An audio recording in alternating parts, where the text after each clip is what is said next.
Today we will discuss the 5th chapter of the Bhagavad Gita.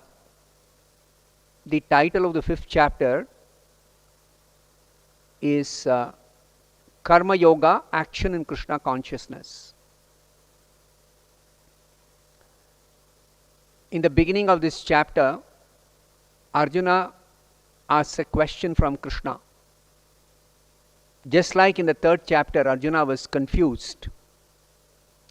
Similarly, in the 5th chapter, in the beginning, Arjuna is again confused. So what is Arjuna's confusion? In the 3rd chapter, Krishna explained that a person situated in spiritual knowledge need not do any prescribed duties. In the 4th chapter, Krishna explains that all sacrifices end in spiritual knowledge.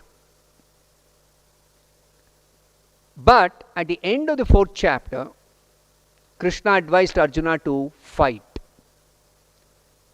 Now Arjuna is confused about Krishna's stressing the importance of work in devotion and inaction in knowledge.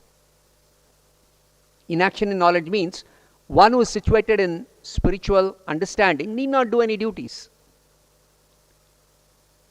So therefore, Arjuna is now asking Krishna,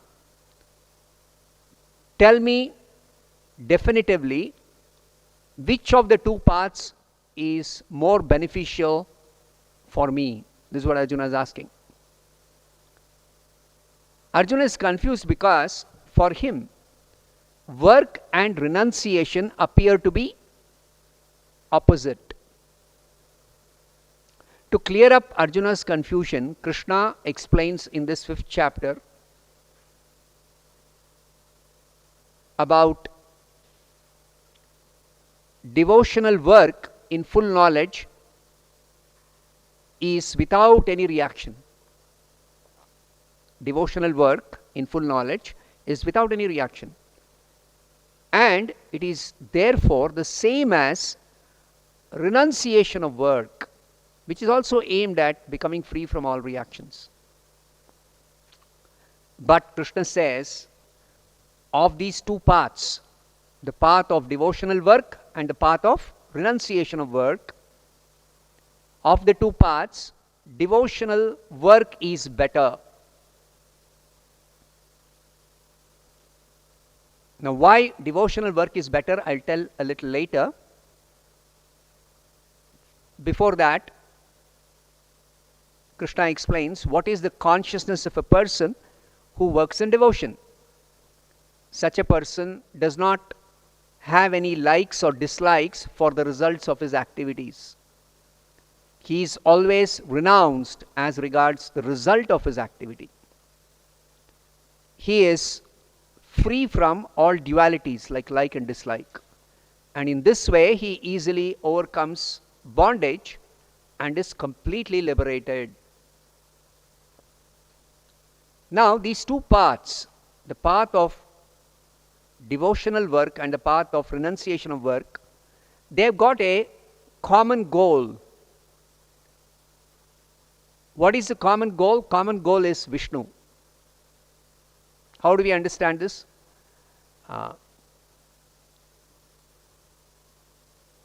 It is said that the aim of renunciation of work is to find the soul of existence. And the soul of existence is Vishnu. Therefore, those who renounce work find the soul of existence Vishnu, and then in perfect knowledge, they engage in the service of Vishnu. What about those who do devotional work? They directly render service to Vishnu. Therefore, Vishnu is the common aim or goal of both these processes or both these paths. But ignorant people, they don't understand that both these paths have got a common goal. They say that the aim of devotional work is different from the aim of renunciation of work. But those who are actually having proper understanding, those who are actually learned, they say that whoever applies himself well to one of these paths can achieve the results of both. Now, why is devotional work better than renunciation of work? That is because simply by renouncing all activities without engaging in devotional service, one cannot be happy. The path of renunciation of work is difficult and filled with distress. On the other hand, the path of devotional work is easy and is filled with happiness.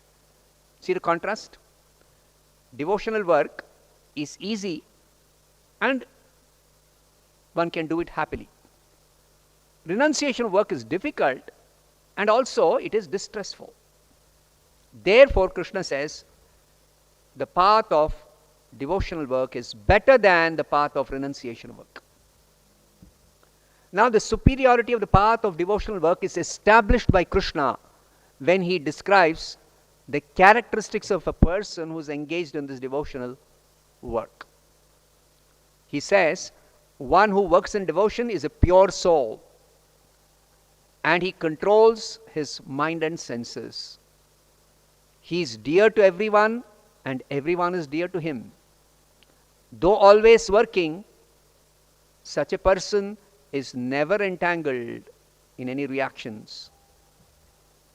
Further, Krishna says, a person working in devotion, although engaged in sense activities, always knows within himself that actually he is doing nothing at all.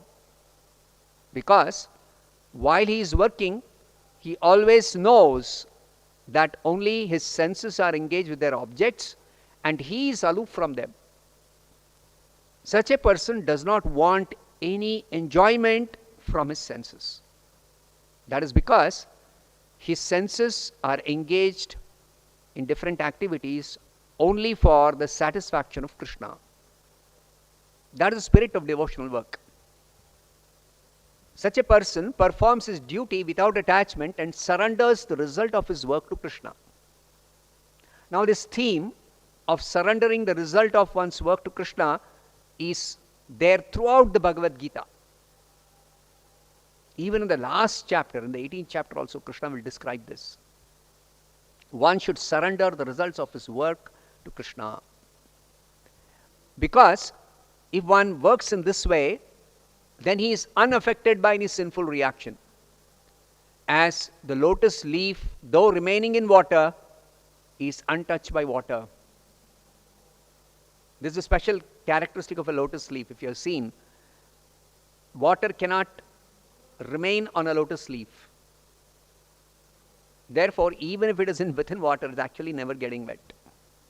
Similarly, a person who performs devotional work, even though engaged apparently in ordinary activities, he is never entangled.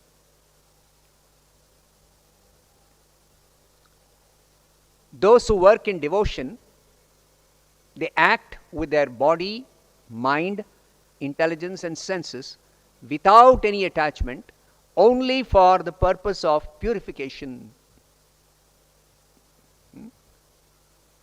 In fact, the purpose of performing yoga practice is actually purification of ourselves.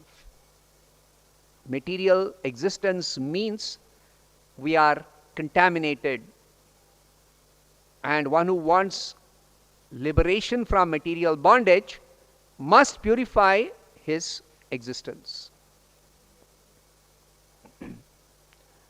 The steadily devoted person attains unadulterated peace because he offers the result of all activities to Krishna.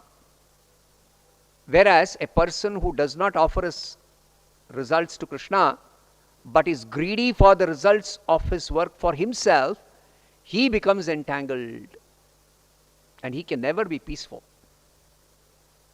Next, Krishna describes three doers of all activities that generally people perform in this world. Listen carefully now.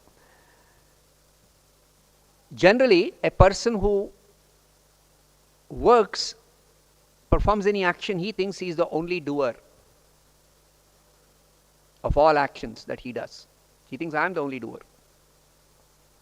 But Krishna says, no. There are three doers involved in any activity of this world.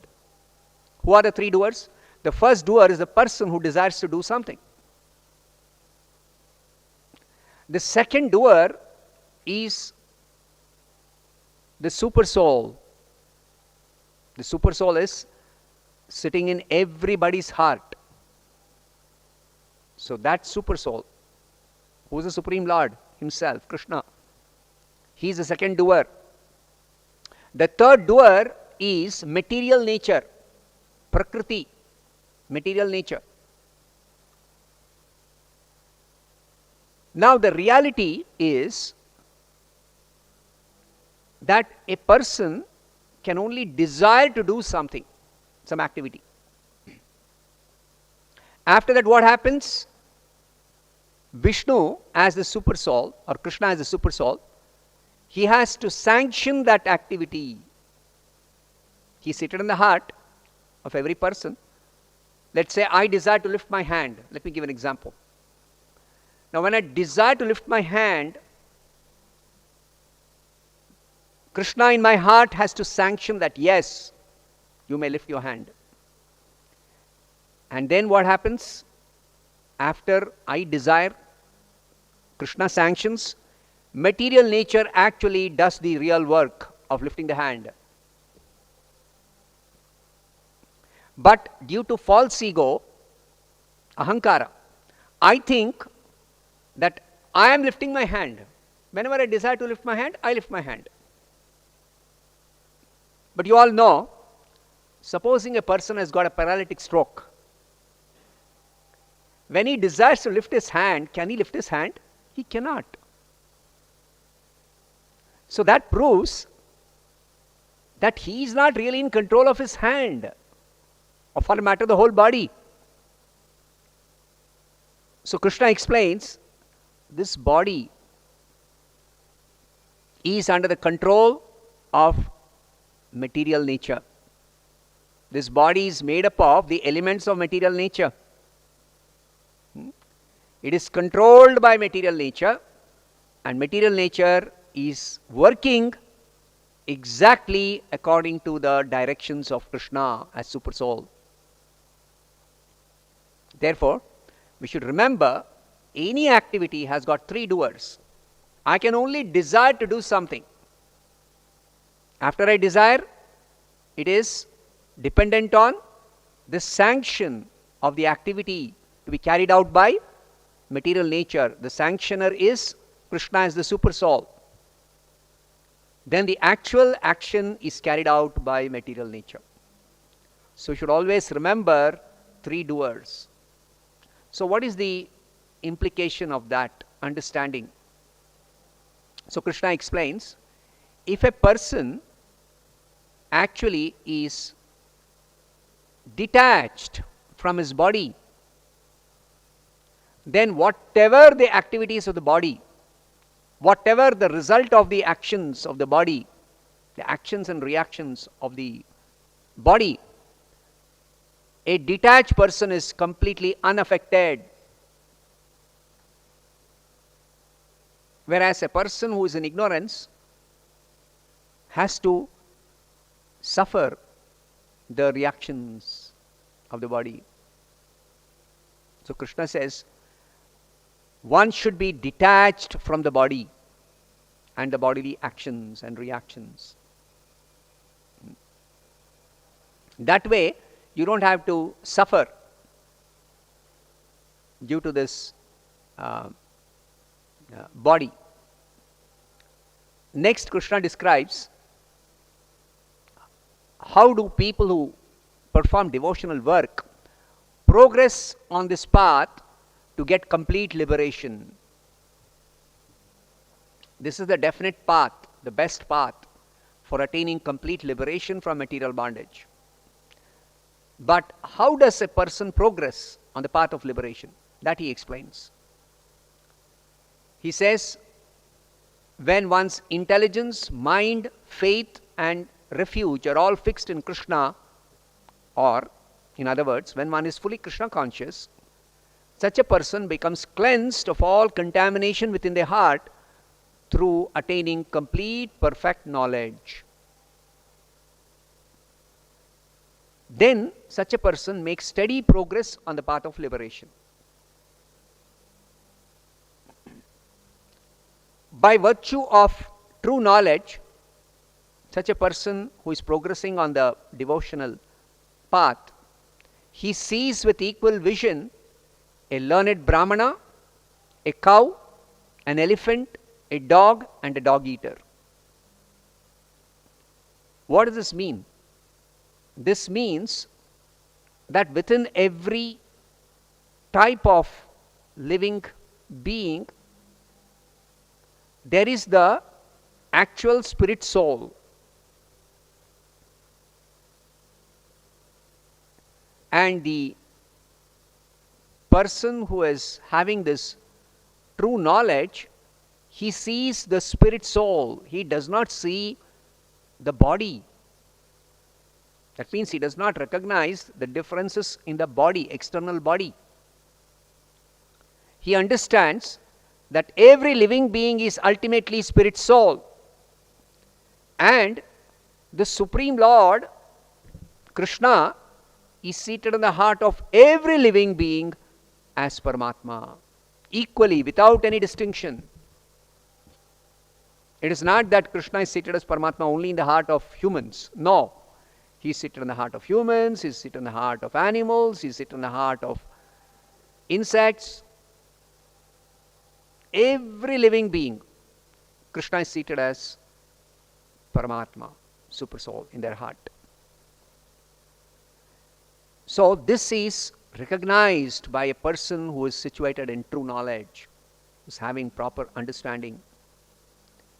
Such equanimity of mind is the sign of self-realization. And because of this, such a person is already liberated. He will not take his birth again in this world, but will go to the spiritual world. This is guaranteed. Further symptoms of the self-realized person are given by Krishna. He does not rejoice upon achieving something pleasant, nor does he lament upon obtaining something unpleasant. See, our material existence is such that sometimes there is some pleasant result of some work, and sometimes there is some unpleasant result. So a person who is self-realized does not bother about good or bad results, pleasant or unpleasant experiences. He does not care. He does not mistake the body to be the real self. He fully understands that I am not the body, I am soul, I am spirit soul. He knows the complete science of God. He perfectly understands who is God. That means he never makes the mistake of thinking that the spirit soul is the same as God. Always, perfect understanding means I am not God, neither I can become God. I am always a tiny part of God. God or Krishna is always the complete whole. And I am always, eternally, a very, very, very tiny, insignificant part of Krishna as spirit soul. So this relationship between every person and Krishna is that the relationship is like that between part and whole. The part never can become the whole. Part can never become the whole. So therefore, this understanding, perfect understanding of every person being a tiny, insignificant part of the Supreme Lord Krishna, who is the complete whole. This understanding is there for a person who is having perfect knowledge and consequently is self-realized. Such a liberated person is not attracted to sense pleasure. Generally we know people, ordinary people, they always want some pleasure from the senses. They want to enjoy eating something very palatable, or they want to see something beautiful, or they want to smell something very fragrant, or they want to hear something very pleasing for their ears, some praise or some nice music or some nice sweet words. But a liberated person knows that this is not real happiness. This is not worthwhile. Why this is not worthwhile will be explained in a later verse by Krishna. But here he just mentions this, that a liberated person is not attracted to sense pleasure, but is always in trance. And he enjoys the pleasure within. In this way, the self-realized person enjoys unlimited happiness. This is in contrast to the happiness one gets from sense pleasure, which is very, very little. It is momentary. It is flickering. Whereas the pleasure within is unlimited.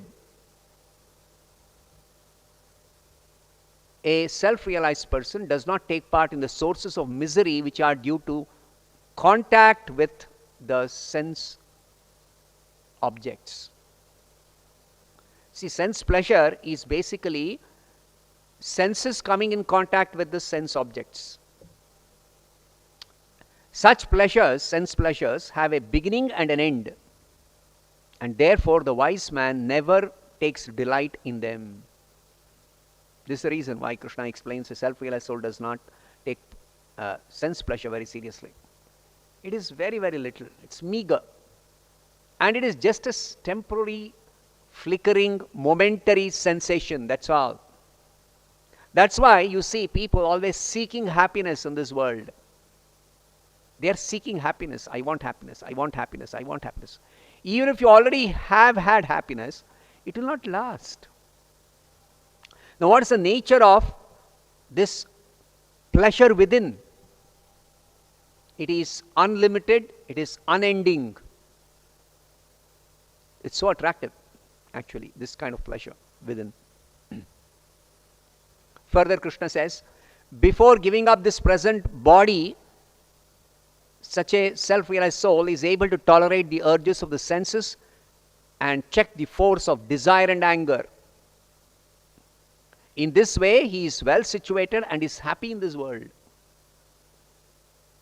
We know when somebody becomes angry, it is a disturbance to his peace. Or somebody has a lot of desires. He's always working for satisfying his desires. So he is not always successful. Sometimes people do become frustrated, or they are always agitated in the mind. Whereas a self-realized soul, self-realized person, is peaceful. He is not any more interested in satisfying his desires, own desires. His happiness is within, and he is always active within. He is beyond the dualities that arise from doubts. Because of perfect knowledge, no more any doubts. His mind is engaged within, and he is always busy working for the welfare of all living beings. He is completely free from all sins. See the nature of his activities. He works for the welfare of all living beings. That equality of vision makes him work for the welfare of everyone. He is self-disciplined and he constantly endeavors for perfection. Thus he is assured of liberation in the very near future. Next, Krishna describes briefly the process of Ashtanga Yoga to achieve liberation. This process of Ashtanga Yoga will be described in detail in the next chapter, the 6th chapter. Here he briefly just mentions it, very, very briefly. Shutting out all the external sense objects, keeping the eyes and vision concentrated between the two eyebrows, suspending the inward and outward breaths within the nostrils, controlling the mind, senses and intelligence. The spiritualist who aims at liberation becomes free from desire, fear and anger. Being situated always in this state, he is certainly liberated. You get an idea? It's so difficult, this process of Ashtanga Yoga. Krishna will describe this in detail in the next chapter. He's just ending this chapter by briefly describing this process. Krishna concludes this chapter by describing how one can attain perfect peace from all material miseries. This is the last verse of this chapter. Krishna says one should know 3 things to attain this perfect peace. What are the 3 things? First one is that Krishna is the ultimate beneficiary of all sacrifices and austerities.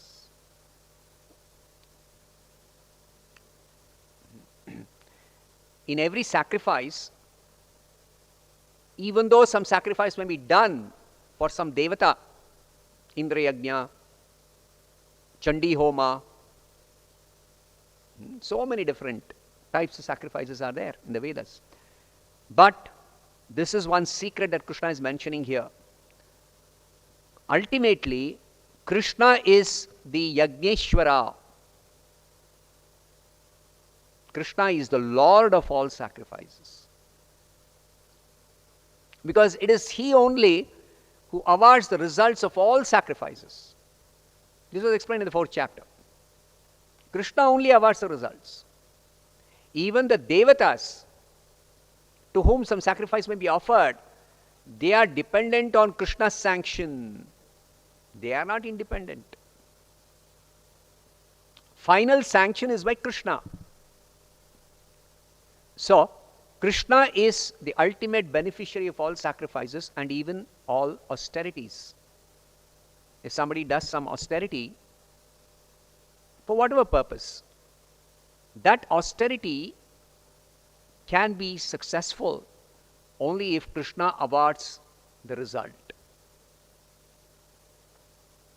Without Krishna awarding the result, nobody can be successful in doing any penance or austerity. Not possible. Second fact about Krishna one should know is that Krishna is the supreme lord of all planets and all devatas. Actually, in this whole universe, there are millions of planets. Each planet has got a particular devata who is controlling the affairs of that planet. But we should know that every devata is in that position only when such a devata is appointed by Krishna as the controller of that planet, as the lord of that planet, as the overseer of all activities of the planet. Surya Deva, Chandra Deva, Vayu Deva, Agni Deva, Varuna, Indra, every devata is actually appointed by Krishna. Krishna is above all the devatas. Therefore, Krishna is the supreme lord of all planets and all devatas. Second fact. The third fact is, Krishna is the benefactor and the well-wisher of every living being in this entire universe. Krishna is the topmost well-wisher. So one who knows Krishna in this way, these three facts about Krishna, such a person can attain perfect peace. Only such a person can get perfect peace. Actually, this is described by Srila Prabhupada as the perfect peace formula. People are striving so hard for attaining peace in this world, individually and collectively. But peace cannot be obtained if one does not have this knowledge about Krishna, the Supreme Lord. This is the only way to attain perfect peace, and there is no other way. I'll stop here.